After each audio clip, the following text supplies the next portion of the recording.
আসসালামু আলাইকুম। 1000 কোটি বছর পর জাহান্নামে ইবলিস শয়তানের শাস্তি কেমন হবে এই বিষয়ে পবিত্র কোরআনে উল্লেখ করা হয়েছে।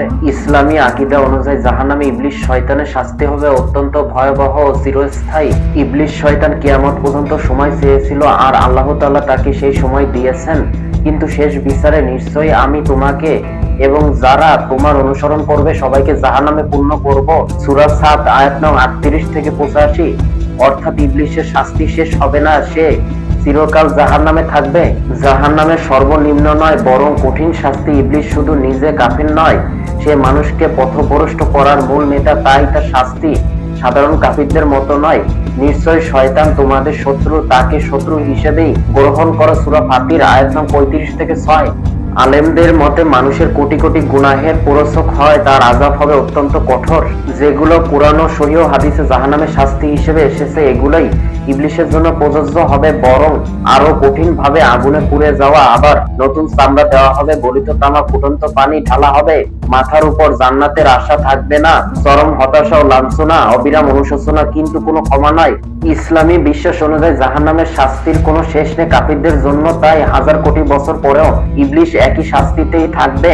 শাস্তি হালকা হবে না, মৃত্যু আসবে না, মুক্তি মিলবে না, তারা সেখানে মরবে না, আবার জীবিত থাকবে না। সূরা আলা আয়াত নং 87 থেকে 13। কিয়ামতের দিন যখন সিংহায় ফু দেওয়া হবে, সব সৃষ্টি ধ্বংস হবে।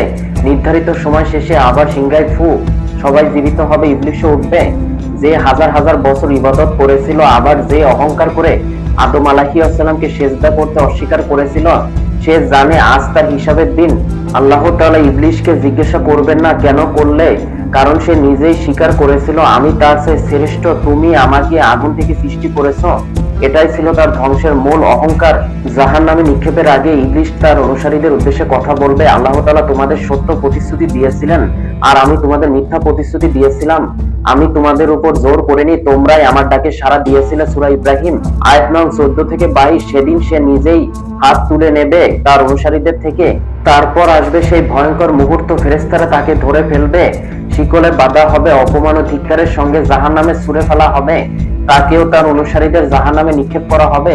ইবলিস আগুন থেকে সৃষ্টি, কিন্তু জাহান্নামের আগুন দুনিয়ার আগুনের চেয়েও 70 গুণ বেশি ভয়ঙ্কর। আগুন তাকে পোড়াবে, চামড়া পুড়ে যাবে, আবার নতুন চামড়া দেওয়া হবে, শাস্তি থামবে না। সে বুঝবে তার 1000 বছরের ইবাদত মূল্যহীন, একটি মাত্র অহংকার সব শেষ করে দিয়েছে। আল্লাহ তাআলার রহমত থেকে সে চিরতরে বঞ্চিত, কিন্তু অনুশোচনা কোনো কাজে আসবে না। তার মাথার উপর ঢালা হবে ফুটন্ত পানি, গলিত তামার মতো তরল, যা শরীরের ভেতরে ঢুকে নাড়িভুড়ি পর্যন্ত গলিয়ে দেবে। সে থাকবে শিকলে বাঁধা, অপমানিত, লাঞ্ছিত। যে নিজেকে শ্রেষ্ঠ ভাবতো আর সে হবে সবচেয়ে ঘৃণিত।